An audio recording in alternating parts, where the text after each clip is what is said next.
Hey, this is Dave from metalepidemic.com. Thank you for checking out our YouTube video. Please feel free to hit the subscribe button below if you like this type of content, and we hope you enjoy the review.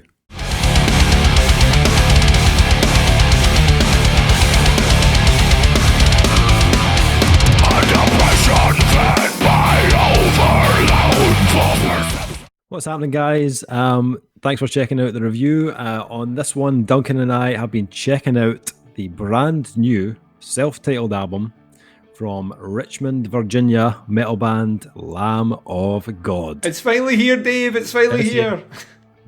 After a long wait and a postponed release date, we are finally here with the new Lamb of God. Randy and Co are back with album number 8. Due for release on June 19th, for reals this time, via Nuclear Blast Records. Firstly, I cannot believe it's been 5 years since Sturm and Drang. Like, what the hell? I know. How's that happened? I don't know. I think there's a thing when bands reach a certain level that, like Lamb of God, they're an arena metal band now. They're one of the biggest metal bands of like the last decade, and I think there's a certain point where bands like that can like take a elongated, stretch in between releases, and we just don't notice it. Like, you know what I mean? Yeah. I think it's because they're never quiet. Like, even online, there's always something going on, or they're always doing something, or that doesn't feel like they're ever that far away. But yeah, I mean, it's like 5 years is insane. Yeah. Well, I suppose you're right. They did. They released that covers album under the moniker of Burn the Priest. Yes. In 2019, I want to say. Wasn't that an EP as well? I want to say. Or have I just completely made that up? I'm not sure. Maybe. I'm not sure. I think that I want to say there was an EP a couple of years ago as well. Could have been. That's why people tune in, Dave, though, to hear could have been facts. Well, I'll tell you what is a new fact, Duncan. We now have a new drummer. It goes by the name of Art Cruz. Greatest name ever. Makes him sound like a 80s martial artist. Yeah, it's a pretty awesome name. He is formerly of Winds of Plague. I also played with Prong for a while as well. So this new one, it was scheduled for release on May 8th, but was postponed due to the pandemic, obviously. If you're going to postpone a release, Dave, well, I know. I mean, it's a good enough reason, I suppose. It's hard to argue with that excuse. Yeah, it's not like my dog ate my dinner. You know what I mean? It's a good excuse. My dog ate my dinner. Is it not homework? Dog ate my homework. It depends what sort of dinner you have, and if you didn't like it, maybe your dog ate it. Yes, you're right. I'm wrong. I don't know where. I just muddled them up. Why not? Cool. Fuck it. Well, whilst the postponement was a bit of a blow, the band did release 4 singles. Practically, almost half the album has been released. See if they just decided to continue doing that, like Pokemon. You've got to catch them all. I would have been down with that as well. But I'm glad to have the release. The singles kept me happy, and it was cool because it did kind of release different kind of sides of Lamb of God, which was a good idea. Memento Mori and Checkmate were the first 2 tracks, on the album, and they kind of give you a sense of familiarity, I suppose. They could easily have come from like Ashes of the Wake or Sacrament, probably. They have that kind of trademark Lamb of God sound, like big riffs, heavy grooves, and Randy's kind of gravelly tone. The third single was New Colossal Hate, I think, I want to say. That's right. Which sits in the middle of the album. Probably my favourite of the 4 singles, actually. I would agree with that as well. It's fucking brilliant. Yeah. Good variety of ideas and riffs-wise. It took me back a little bit to As the Palaces Burn era, which actually wasn't a huge fan of first time round. I know we've probably discussed this before. But you didn't like the production. It was production, yeah, it was production. And it's because Devin Townsend did it, and you don't like Devin Townsend. Well, I didn't like his production, but the kind of remastering of it they did was much better. Oh, Big Davey's all on board now, huh? Back in. Randy's vocals, however, on New Colossal Hate are savage. And I think by this point, like the third single, it confirmed that like the Art Cruise was a good fit for the band. Definitely a good fit for the band. Yeah, I think the thing about the kind of first two releases, certainly in terms of how they were being perceived online, was that Art Cruise had just come in to do like almost a parody, well, not parodies, probably just a replica of what they'd had before. Yeah. And I could kind of see that to an extent. Yeah. But then I also thought, well, it would be different if the drumming. It would be different if the guitarist left. Yeah. Because a lot of what you're getting, I think, drum-wise, is playing off what the guitars are doing, rather than vice versa. I imagine that's how they write their music. So, to me, that kind of made sense. Like, you know what I mean? It didn't sound out of place. But as soon as you jump onto New Colossal Hate, you get a deliberate feel for how his bass pedals work in comparison to the stuff that's on, that they pre-released. I think there's also an element of the fact that this is a self-titled album. 8 albums in, this is a self-titled album, and it kind of feels like, in a lot of respects, and I think you kind of hit the nail on the head here, it's almost as if they're looking back over their career, and that's why you're getting bits that sound like Ashes of the Wake, bits that sound like Sacrament. Well, these like tracks that are incorporating these elements while still kind of sounding like they're pushing for, like, as soon as you get to like Resurrection Man on this album, what a fucking tune, man. Honestly, I love everything about it. But that's kind of when I really found myself going, all right, we're acknowledging what's come before. We're acknowledging that we're moving forward, but this is still very much 100% Lamb of God, right? The drummer, which a lot of people would argue is one of the more unique identifier. You knew a Lamb of God, drum beat. You did, and then how many bands have tried to copy that since? True. You knew that straight away. And when you lose an integral cog of how your band is made up, it can, like the concern is how will this affect it? Will it just be business as usual? Will the vibe all be gone? I think they've almost doubled down on their sound, but at the same time branched it out. Yeah. And I think all that works. New Colossal Hate, for me, interestingly enough, is a turning point on the album where you start to. It's almost as if they're right. This is us getting into the groove, right? We can still do all this stuff. Right, let's start experimenting. Let's start doing some more stuff out there. And the production on the drums is absolutely fucking flawless. Yeah, like you need everything. Like the bass pedals are just the right mix. Doesn't overpower it. You like that from time to time, Dave. The drummer, but no, it sits perfectly in the mix. Yeah, absolutely. And then. Single number 4 was Roots, featuring Chuck Billy. Big Chuck Billy. That gave us some of those thrash vibes. And I heard Randy doing some of the cleans that were heard on the last album as well. Yep. So, what about the rest of the album though, Duncan? Do you think the singles they released were the strongest tracks on the album? Or were there still some surprises to come? So this is we are big. I think in the past we used to. There's certain terms that music reviewers or like music kind of review magazines would use, or artists would use that we used to find hilarious. Like when bands would say our upcoming album is the heaviest thing and most melodic thing we've ever done, and you'd be sitting going, what? What is it? Is it the heaviest thing you've ever done or the most melodic thing you've ever done? Yeah. And the other one that I think we used to comment on is when people would say, they've released this single. I mean, we'll have to wait and see how it fits in the album.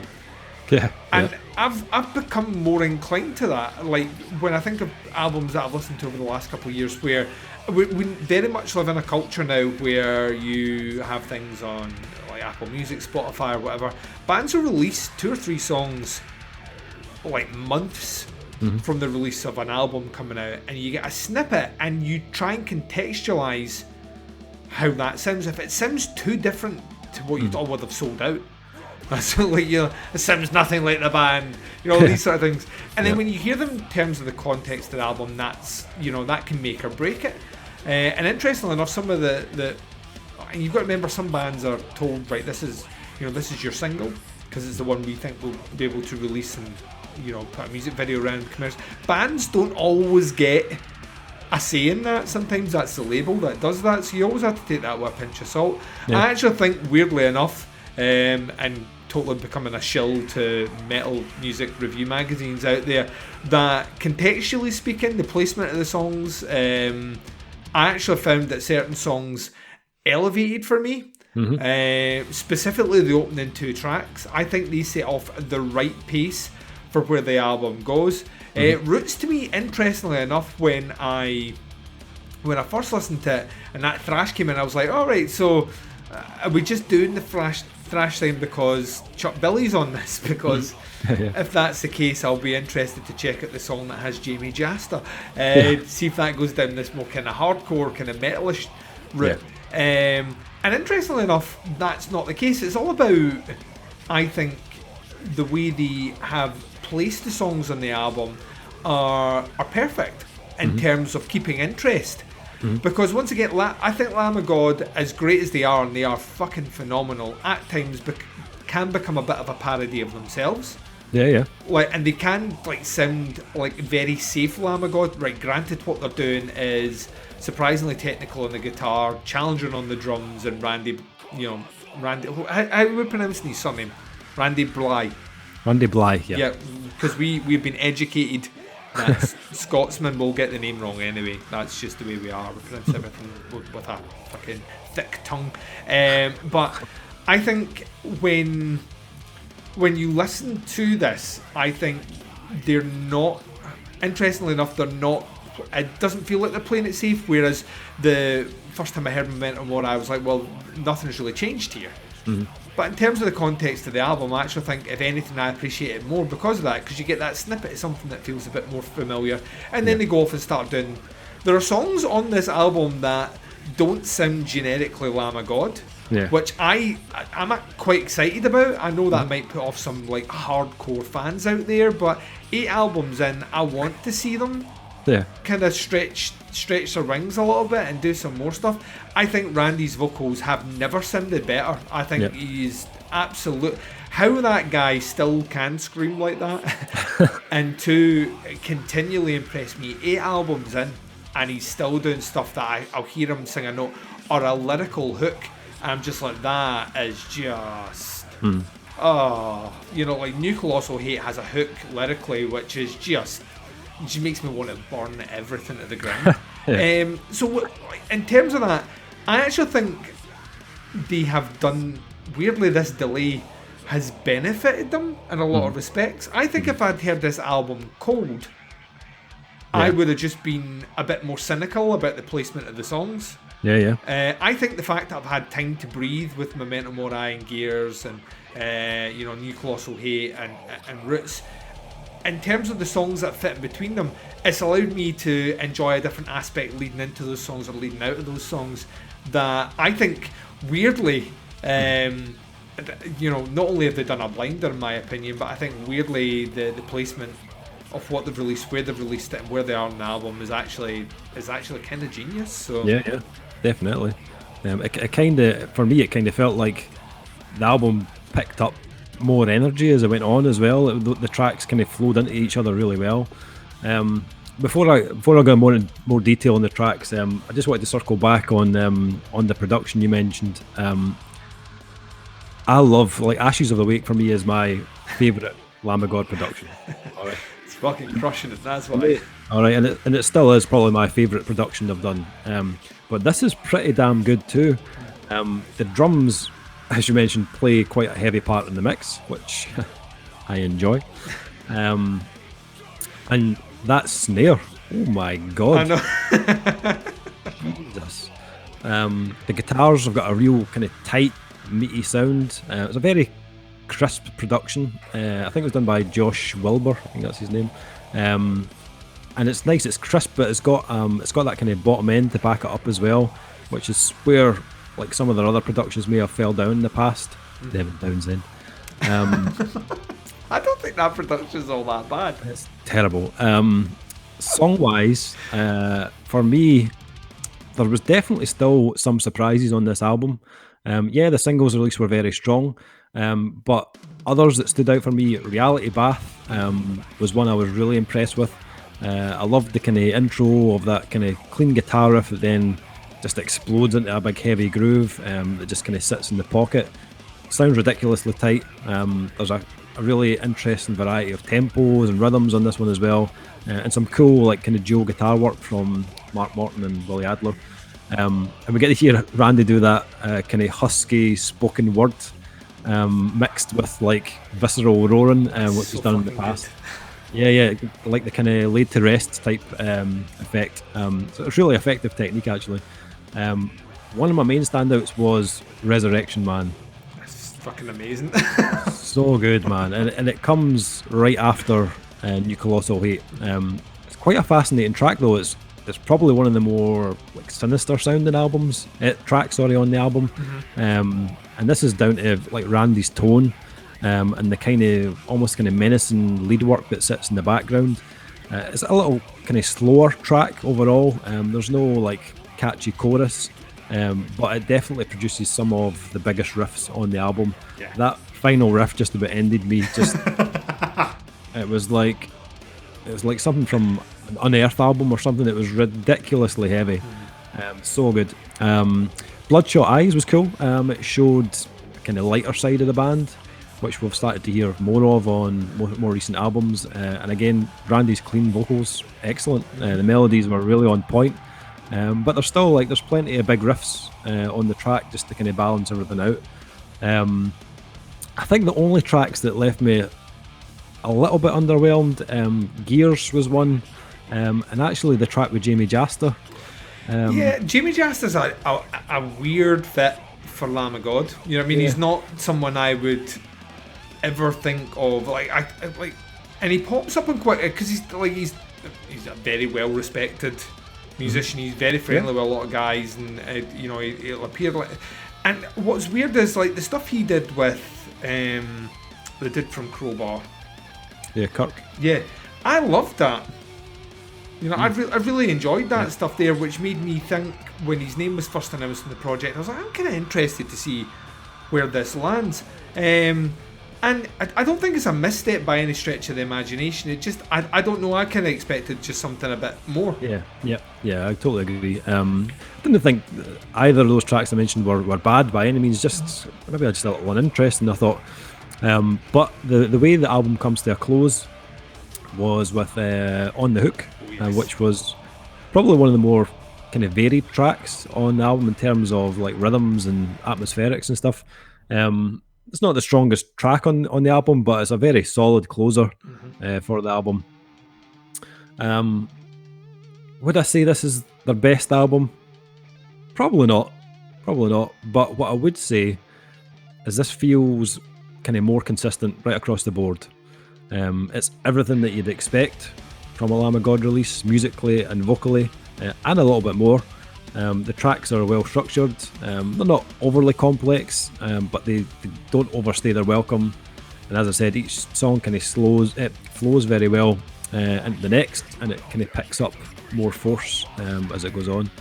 And I'd say like that's probably one of the album's main selling points. It's a very energetic album, and it's one that like you can't help but like nod along to it as you listen to it. So yeah, for me, a thoroughly enjoyable album overall. What about yourself? What's your overall thoughts?